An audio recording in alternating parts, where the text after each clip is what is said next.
السلام علیکم ورحمۃ اللہ وبرکاتہ۔ حضرت آدم علیہ السلام پیدائش سے زمین پر اتارے جانے تک۔ سب سے پہلے آدم کو دنیا میں بھیجا گیا۔ حضرت آدم کو ابو البشر یعنی سب انسانوں کا باپ کہا جاتا ہے۔ دنیا میں جتنے بھی انسان شروع سے آخری تک آ چکے ہیں یا آئیں گے، سب حضرت آدم کی ہی اولاد ہیں، اسی لیے انہیں آدمی کہا جاتا ہے۔ جب اللہ تعالیٰ نے حضرت آدم کی پیدائش کا ارادہ فرمایا اور فرشتوں سے عرض کیا کہ میں زمین میں اپنا خلیفہ بنانے والا ہوں، اس وقت زمین میں جنات رہتے تھے اور ابلیس کی بادشاہت تھی، لہٰذا آپ کے بارے میں کچھ بتانے سے پہلے شیطان ابلیس کا ذکر کرنا ضروری ہے، کیونکہ اس واقعے کا شیطان سے گہرا تعلق ہے۔ اب ہم شیطان کے بارے میں جانیں گے۔ اللہ تعالیٰ نے اس مخلوق کو بہت خوبصورت بنایا تھا اور شرافت و بزرگی سے بھی نوازا تھا۔ زمین اور دنیا کے آسمان کی بادشاہت دی تھی۔ اس کے علاوہ اسے جنت کی پہریداری کے انعام سے بھی نوازا تھا، لیکن اس نے اللہ کے سامنے گھمنڈ کیا اور خدائی کا دعویٰ کر بیٹھا، جس کی وجہ سے اللہ تعالیٰ نے اسے اپنی بارگاہ سے نکال دیا اور اسے شیطان میں بدل دیا، اس کی شکل بگاڑ دی اور سارے رتبے جو اللہ تعالیٰ نے اسے عطا کیے تھے چھین لیے، اس پر اپنی لعنت فرمائی، اس کو اپنے آسمانوں سے نکال دیا اور آخرت میں اس کو اور اس کی پیروی کرنے والوں کا ٹھکانہ جہنم کرا دیا۔ شیطان ابلیس کون تھا؟ ابلیس فرشتوں کا سردار تھا اور جنت کے باغوں کی دیکھ بھال کرتا تھا۔ اس کو دنیا اور آسمان دونوں کی بادشاہت ملی ہوئی تھی۔ فرشتوں کا ایک قبیلہ جنات سے تعلق رکھتا تھا، ابلیس انہی میں سے تھا۔ اس قبیلے کے فرشتوں کو آگ کی گرمی لو سے پیدا کیا گیا تھا۔ یہ لو شعلے کی طرح نظر نہیں آتی، لیکن صرف محسوس کی جا سکتی ہے اور ساری گرمی اسی میں ہوتی ہے۔ اس قبیلے کے علاوہ باقی سب فرشتوں کو نور سے پیدا فرمایا تھا۔ ابلیس کا نام حارس تھا۔ دوسری روایت میں عزازیل بھی آیا ہے اور یہ جنت کے پہریداروں میں سے تھا۔ ابلیس کا گھمنڈ۔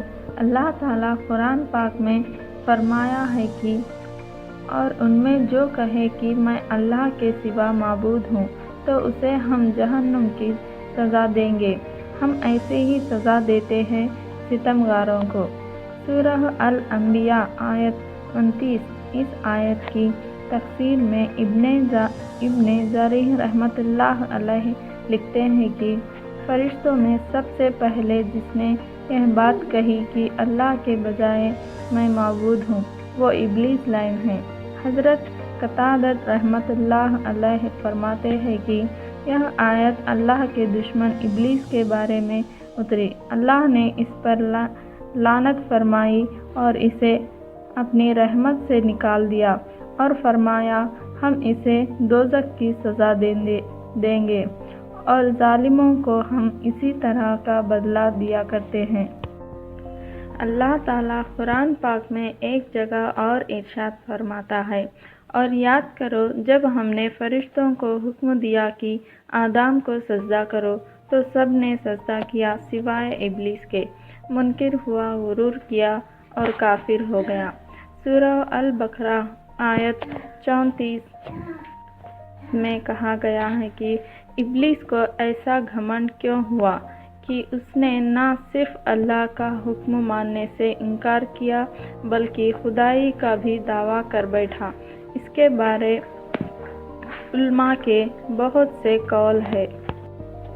ابن عباس کے ایک قول کے مطابق زمین پر انسانوں کی تخلیق سے پہلے جنات آباد تھے۔ ایک بار انہوں نے زمین پر فساد پھیلایا، ایک دوسرے کو قتل کیا اور خون بہایا۔ اللہ تعالیٰ نے ان کے فساد کو ختم کرنے کے لیے ابلیس کو فرشتوں کے ایک گروہ کے ساتھ بھیجا۔ یہ وہی گروہ تھا جسے جن کہا جاتا ہے۔ ابلیس نے اور ان فرشتوں کے گروہ نے ان سے جنگ کی اور انہیں زنجیروں اور دور دراز کے پہاڑوں میں دھکیل دیا۔ اس کارنامے سے اس میں غرور پیدا ہو گیا۔ اللہ اس کے غرور کو جان گیا، لیکن فرشتے نہ جان سکے۔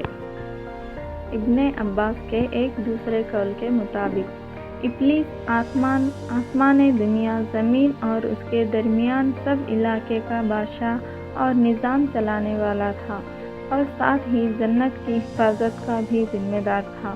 ابلیس اللہ تعالیٰ کی بہت عبادت کرتا تھا اور اس میں بہت زیادہ تکلیفیں اٹھاتا تھا۔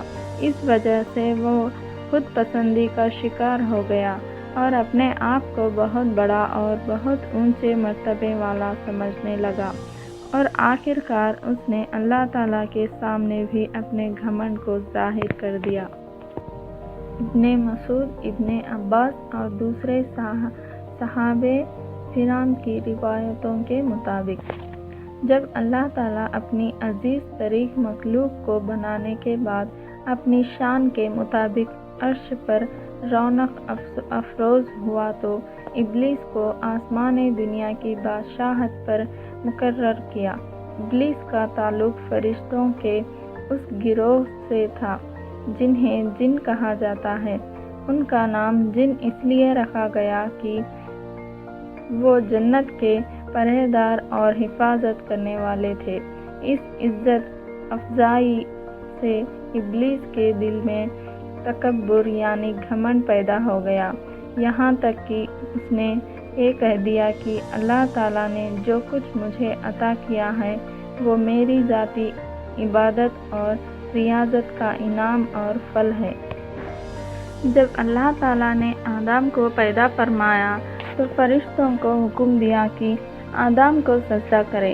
سب نے حکم کی تعمیل کی، لیکن ابلیس نے انکار کیا اور اللہ تعالیٰ کی نافرمانی کی۔ اللہ تعالیٰ تمام بھید جانتا ہے۔ ابلیس سے سوال کیا، تجھے کس چیز نے آدم کو سجدہ کرنے سے روکا؟ اس نے جواب دیا، میں آدم سے بہتر ہوں، تو نے مجھے آگ سے اور آدم کو مٹی سے پیدا کیا۔ شیطان کا جواب تکبر اور جہالت والا تھا۔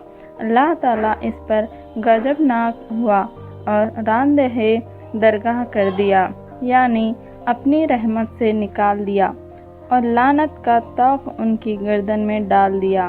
شیطان نے توبہ و استغفار کرنے کے بجائے اللہ تعالیٰ سے کھلی بغاوت کر دی اور قیامت تک کے لیے آدم کی نسلوں کو بہکانے کے لیے مہلت مانگ لی۔ اللہ پاک کے علم اور حکمت کا بھی یہی تقاضا تھا کہ اولاد آدم کی آزمائش کی جائے، لہٰذا اس کی درخواست منظور کی گئی، اسے لمبی عمر عطا کی، اور ساتھ میں وہ سامان بھی جو نسل آدم کو گمراہ کرنے کے لیے چاہیے تھے۔